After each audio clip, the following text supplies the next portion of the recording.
CNN's Ben Wiedemann live for us in the strategic eastern city of Kramatorsk. Ben, what's the latest? Yeah, John, well, this city was struck early this morning. Apparently an industrial site was struck. No word of injury.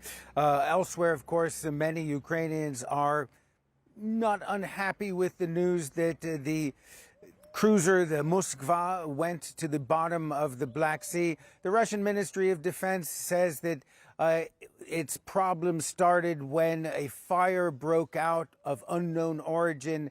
That fire caused the stored ammunition on board to explode, that the ship was being towed to port, but there were rough seas and it went down. And of course, it's widely believed it was Ukrainian shore-to-ship missiles that took that out.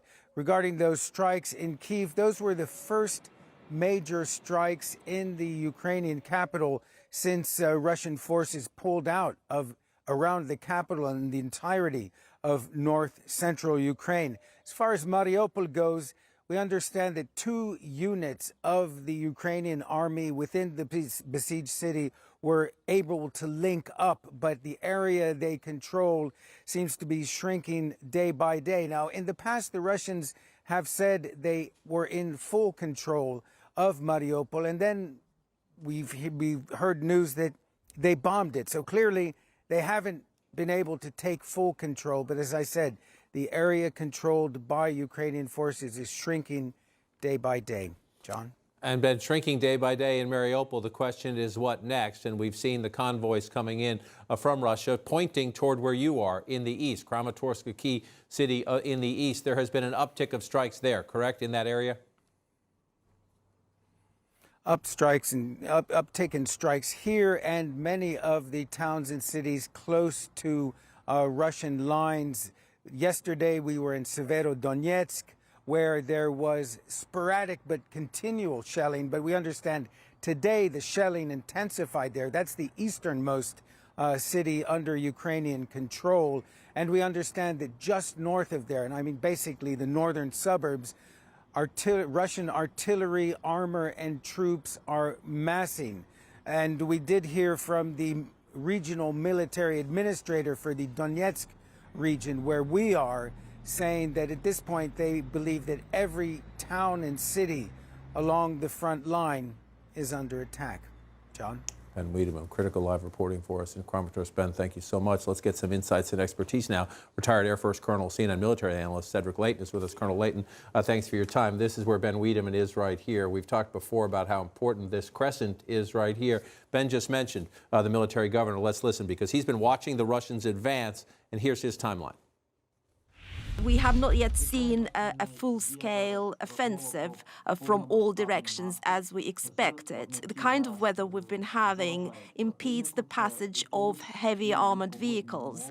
But I believe it is a matter of several days rather than weeks. That's the key point at the end there. He believes this is coming in days, not weeks. Now, the question is what's coming. We know the convoys are coming in, but do you see the Russians trying to take a tight crescent here, essentially take Mariupol, get it to finally fall, create a land bridge here, or is it something more ambitious that would cut off the country like that? I think we have to be prepared, John, for something more ambitious because the Russians have had this grab-it-all philosophy from the very beginning of this conflict. So I would expect them to try to do this, but it doesn't mean that they aren't going to start here. So, for example, here, if they that for you. Go ahead. Sure, if they wanted to surround Kharkiv and do it in this way, they could potentially do that. But they're also looking at Donetsk right here, and of course Izium, the city right here, and where Ben is. Those are all on their path, and if they do this, then they will, of course, gain more of the eastern area, the Donbass specifically, and extend their control over that. They already have, of course, the Russian separatists since 2014, but this is the big thing. This is the area where I think we will start seeing major battles that will come out looking a bit like what we saw in World War II with major tank formations and things like that. You mentioned they already have. There are significant Russian advantages in the east that they did not have when they came on Kyiv. That is easier land routes, areas where you have the red here already under Russian control. They did have out here, though, they did have the Moskva. They no longer have. This is it at port in Crimea. getting attacked here, and we can show you more here. This was a key ship.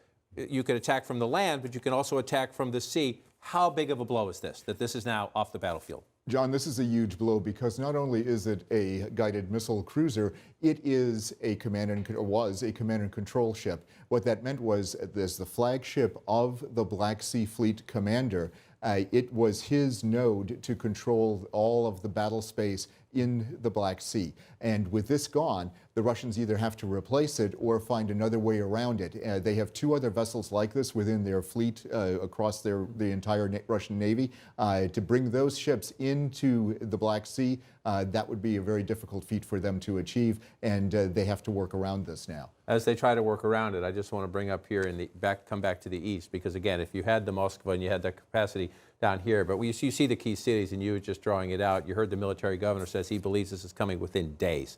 The question is, are the Ukrainians ready for it? And as the United States and other NATO allies try to rush in more heavy, more deadly equipment, can you get it there soon enough? So this is going to be a battle of time. The clocks are on nobody's side here, more on the Russian side than on the Ukrainian side, because the Russians are actually determining the tempo of the battle, whereas the Ukrainians, as the defenders, have to really work very hard to meet the Russian timeline. So if the Russians say come down here, down these highways this way, and then try to go this way, what they're going to have to do is figure out a way very quickly to do all of this, because the Ukrainians are going to be getting resupplied by the West. They're also going to be moving their forces. So the Ukrainian forces, which I'll do in blue here, will be coming this way from various parts of the country. They're going to have to try to protect Kharkiv.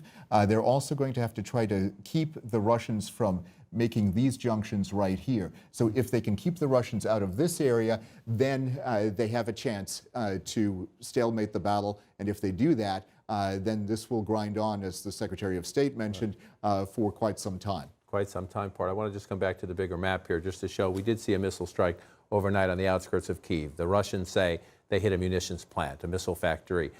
Do you expect that, more of that? Is that retaliation in your view for the sinking of their crown jewel down here? And do you expect that just if they're going to attack in around the capital, they've pulled their troops out? Is that going to be lobbing in missiles, or you don't expect any more ground offensive in that area? Actually, I do expect missiles to come into the Kyiv area, because what the Russians have said is they are going to be attacking command and control nodes everywhere across Ukraine. So that means Kyiv, that could potentially mean the airfield at Vinnytsia, that could mean all kinds of other things. The reason for Vinnytsia is that's the Air Force headquarters for the Ukrainian Air Force.